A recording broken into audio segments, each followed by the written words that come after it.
thing. Wait a minute. I want to see if that's true. Classrooms and what else? The classroom, the hallway. There's always a scene on the roof. Yeah. Yep. Wait a minute. What else do we have? What else? Do we have anything else? There's the room where you change your shoes. School festival. We know about that. It's the school festivals. No, we don't have a room to change the shoes, do we? We change the shoes. No. You had it on school days. So we change the shoes well in the entrance. Yeah, the locker. Yeah, we change the shoes at the entrance of the building. You have to change the shoes. So it's just like a little box of the shoes box. Wow, we normally only take off our shoes to throw them at people. Yeah, you were sleeping with the shoes.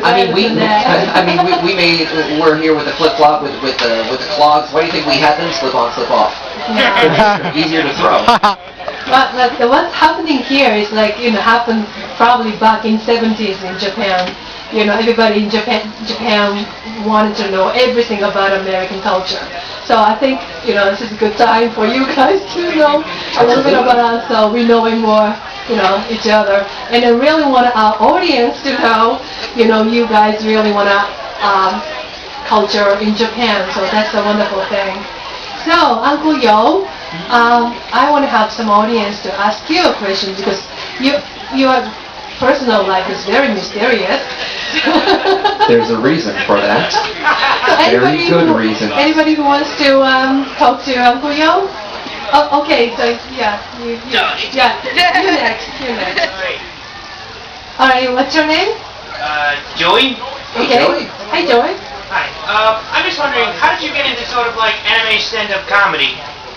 It is a very specific niche, I'll give you that, and I've actually cheated. The trick is that I cheat because I'm not trying to be a stand-up comedian. If I were, I would try the impossible thing and make material that everyone can understand. Hence why I started today talking about strollers in New York City and the babies and the yuppies.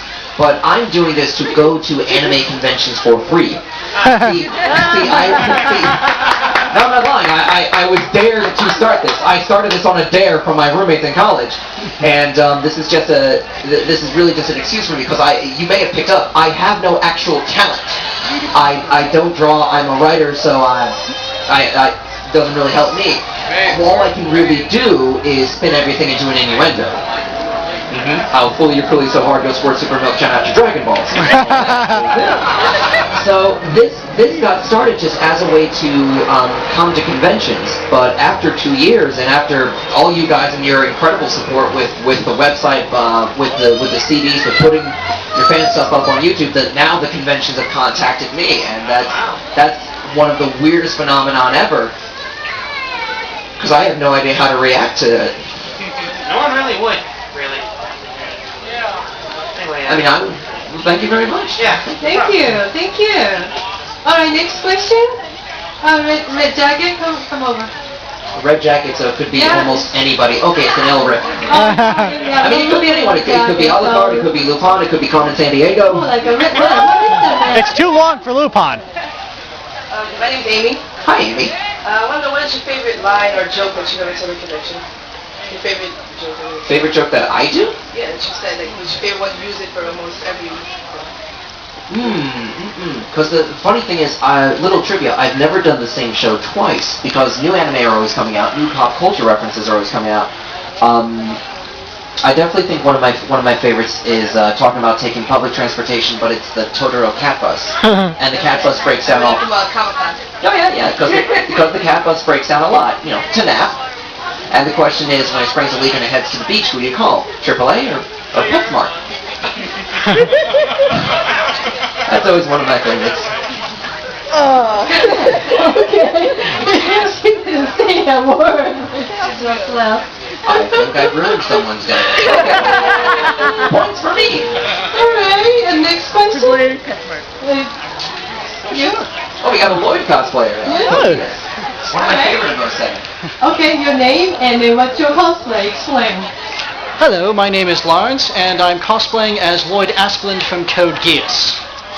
And, well, I tend to like Lloyd. He's very useful and likes to make some very nice and fun things. Where's Suzaku? I need to show him something with the Lancelot. But anyway, actually, my questions for you, Carl, is what conventions would you like to perform at upcoming? And what has been some of your favorite fan experiences? Favorite fan experiences, I'll tell you this, the night the first YouTube video was ever shot with the manga emoticons, I still have the ponytail. The friend who had got me into this and got me into Anime Next at Secaucus, she said congratulations and she handed me a pocket cactus. What? Yeah, a cactus. Cactus? Cactus, as in those prickly bushes that survive in the desert. And I thought, is this a metaphor that I'm the only plant drawing water from a lifeless sand barrel? Or do you want to poke me with the cactus? Why would you give me a cactus? I was hoping for a hug, really. That's one of the favorite fan experiences. Future conventions, I mean, it would always be a trip to get out somewhere in England, in London. Anime North I'm very interested in, just because it's up in Canada. I love Canada, and I would love the chance to explore it further. I've never hit the West Coast yet. I mean, I've hit Albuquerque and Denver, but the West Coast I think would be a lot of fun. And there's some stuff on the Northeast that I've yet to conquer. You know, there could always be an Uncle Yoda-con. Don't work in Japan. Not mine.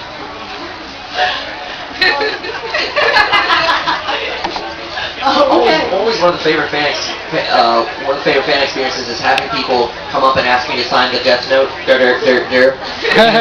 What I've done is for every Death Note I've signed, which I've signed maybe about 20 at this point, is I have a very long explanation that eventually becomes the plot of a movie.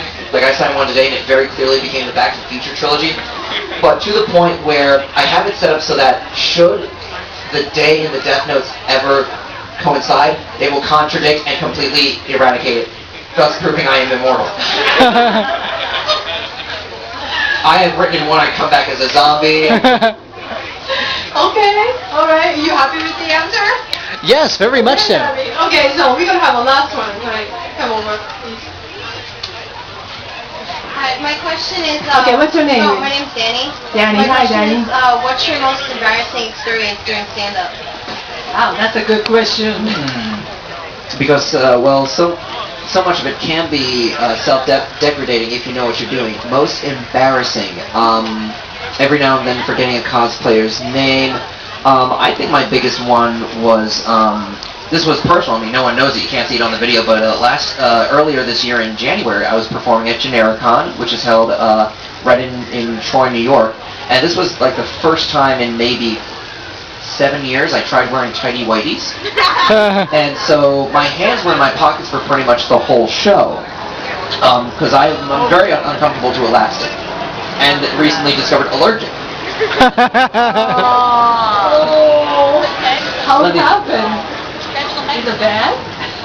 Oh, things are completely fine since then. I have had it looked at by professionals. All is well. Let's see, another...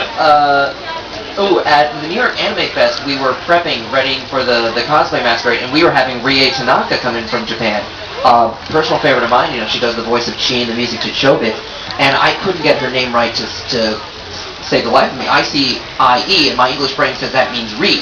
There are no two syllables, so I was trying to do Tanaka Rie, and eventually her manager spelled it out for me, and then I hear screaming from the back, "No! She comes up from behind the curtain. Goes back behind the curtain. I was like, if I keep doing this, will she come up on the stage and hit me? That'd be great. But it was cute. Okay. What's her name? Rie Tanaka. Okay. Thank you. All right. Thank you. I guess we are running out of time, right? Okay. So, any more questions, right? You still got the question? You already done, so just with the tie, the girl. Alright, this going to be your last one. Hi. Hi, what's your name? I'm Alex. Hi, Alex. My question is, what's your favorite anime of all time? There's a top 5, but I think the one that really converted me, and I hear this from my whole generation, first one I saw was Neon Genesis Evangelion, and that eventually got because there were just so many layers on that. But as soon as I saw and heard Cowboy Bebop, I mean, very few people, it's a very defining moment in their lives. We had this at a panel at Otakon. Where were you